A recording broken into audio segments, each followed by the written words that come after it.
ఒక చిన్న గ్రామంలో రమ్య అనే అమ్మాయి జీవించేది. ఆమె చదువులో బాగా ఉండేది. కానీ జీవితంలో ఉద్యోగం లేదు. ఎన్నోసార్లు ఇంటర్వ్యూలకు వెళ్ళినా ప్రతిసారి తిరస్కరణ ఎదురైంది. ఇంట్లో ఆర్థిక సమస్యలు పెరిగిపోతూ ఉండేవి. తల్లిదండ్రులు కూడా చాలా బాధపడేవారు. రమ్య మనసులో నిరాశ పెరుగుతూ వచ్చింది. నా జీవితం ఎందుకు ఇలా ఉంది అని ఆమె ఎప్పుడూ ఆలోచించేది. ప్రతి రాత్రి కన్నీళ్లు పెట్టుకొని నిద్రపోయేది. కానీ లోపల చిన్న ఆశ మాత్రం ఇంకా మిగిలి ఉండేది. అదే ఆశ ఆమెను ఇంకా ముందుకు నడిపిస్తోంది.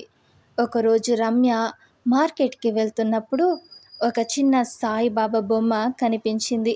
దాన్ని చూసిన వెంటనే ఆమె మనసులో తెలియని శాంతి కలిగింది. ఎవరో ఇది సాయిబాబా అని చెప్పగానే ఆమెకు ఒక ప్రత్యేక భావన కలిగింది. వెంటనే ఆ బొమ్మను కొనుగోలు చేసి ఇంటికి తీసుకెళ్ళింది. ఇంట్లో ఒక చిన్న స్థలం చేసుకొని బాబా ఫోటో పెట్టింది.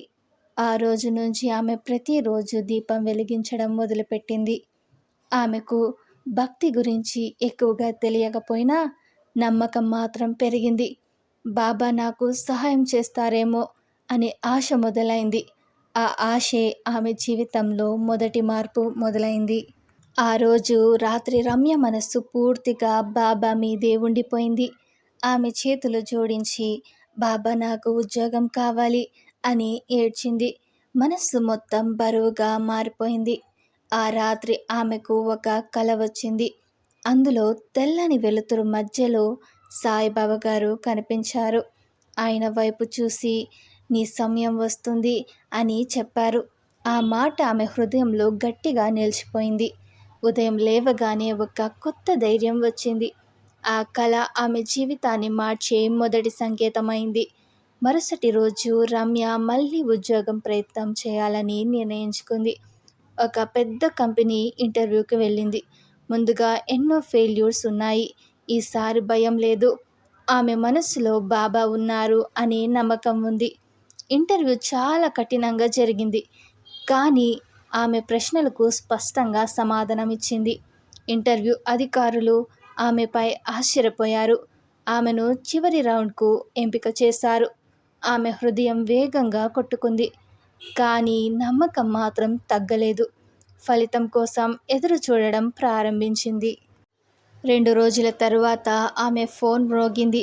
అది హెచ్ఆర్ నుండి కాల్ వచ్చింది. యు ఆర్ సెలెక్టెడ్ అని చెప్పారు. ఆ మాట వినగానే ఆమె కళ్ళల్లో నీళ్లు వచ్చేశాయి. ఆమెకు మాటలు రావడం ఆగిపోయింది. వెంటనే బాబా మీరు ఉన్నారు అని మనసులో చెప్పుకుంది. ఇంట్లో అందరూ ఆనందంతో ఏడ్చారు. కష్టాల తర్వాత వచ్చిన ఆ విజయం ఎంతో పెద్దదిగా అనిపించింది. ఆ క్షణం ఆమె జీవితం పూర్తిగా మారిపోయింది.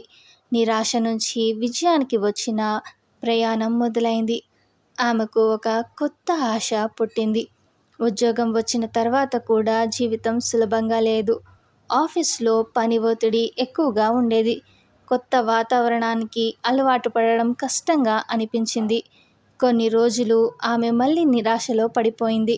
నేను ఈ ఉద్యోగానికి సరిపోతానా అనే సందేహం వచ్చింది. కానీ ప్రతిరోజు బాబా ముందు దీపం వెలిగించడం మాత్రం మానలేదు. నమ్మకం మాత్రం తగ్గలేదు. ఆ భక్తి ఆమెకు ధైర్యాన్నిచ్చింది. క్రమంగా ఆమె పరిస్థితి మెరుగుపడింది. ఆమె నిలబడడం నేర్చుకుంది. ఒకరోజు ఆఫీస్లో ఆమె చేసిన చిన్న పొరపాటు పెద్ద సమస్యగా మారింది. మేనేజ్మెంట్ ఆమెపై కోపంగా ఉన్నారు. ఉద్యోగం పోతుందేమో అనే భయం వచ్చింది. ఆమె పూర్తిగా కంగారు పడిపోయింది. ఇంటికి వెళ్ళి ఏడ్చింది. బాబా ఇప్పుడు నేను ఏం చేయాలి అని అడిగింది. ఆ రాత్రి ఆమె నిద్రపోలేకపోయింది. మనస్సు మొత్తం బరువుగా మారిపోయింది. కానీ లోపల చిన్న నమ్మకం మాత్రం ఉంది. అదే నమ్మకం ఆమెను నిలబెట్టింది. మరుసటి రోజు ఆశ్చర్యకరమైన విషయం జరిగింది. ఆమెకు ఒక మెయిల్ వచ్చింది. ఆ సమస్యపై మేనేజ్మెంట్ మరోసారి పరిశీలించింది. ఆమె తప్పు పెద్దది కాదని అర్థమైంది. ఆమెకు రెండవ అవకాశం ఇచ్చారు. ఆ క్షణం ఆమెకు కన్నీళ్లు ఆపుకోలేకపోయింది. ఇది బాబా కరుణ అని చెప్పుకుంది. జీవితం మరోసారి ఆమెను కాపాడింది. ఆ సంఘటన ఆమె నమ్మకాన్ని ఇంకా పెంచింది. ఇకపై ఆమె భయపడకుండా పనిచేయడం ప్రారంభించింది. ఆ రోజు నుంచి రమ్య పూర్తిగా మారిపోయింది. ఆఫీస్లో ఆమె పనితీరు మెరుగైంది. అందరూ ఆమెను గౌరవించడం మొదలుపెట్టారు. ఆమె పేరు కంపెనీలో మంచి గుర్తింపు పొందింది. కష్టాలు ఆమెను బలంగా మార్చాయి. ప్రతి సమస్యలో బాబాను గుర్తు చేసుకుంటూ ఉండేది. భయాన్ని పూర్తిగా వదిలేసి ఆమె జీవితంలో స్థిరత్వం వచ్చింది. ఆత్మవిశ్వాసం పెరిగింది. ఆమె ఒక కొత్త వ్యక్తిగా మారిపోయింది.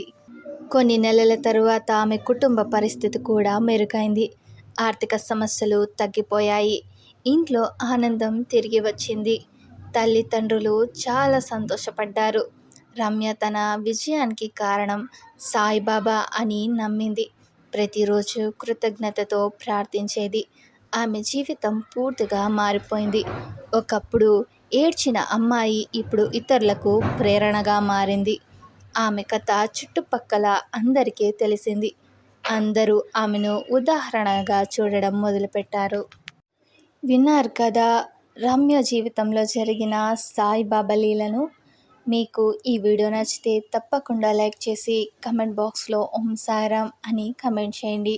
అలాగే మీ జీవితంలో ఇలాంటి సాయిబాబా మిరాకిల్స్ని మీరు అనుభూతి చెంది ఉంటే కమెంట్ బాక్స్లో మాతో పంచుకోండి. నెక్స్ట్ వీడియో మీదవుతుంది. అలాగే ఈ వీడియోని మీ ఫ్రెండ్స్కి, మీ బంధువులు కూడా షేర్ చేయండి. ముఖ్యంగా ఎవరైతే ఉద్యోగం కోసం ఎదురు చూస్తున్నారో, ఉద్యోగం కోసం ప్రయత్నిస్తున్నారో వారికి ఈ వీడియోని తప్పకుండా షేర్ చేయండి. మీరు వారికి పెద్ద హెల్ప్ చేసిన వారు అవుతారు.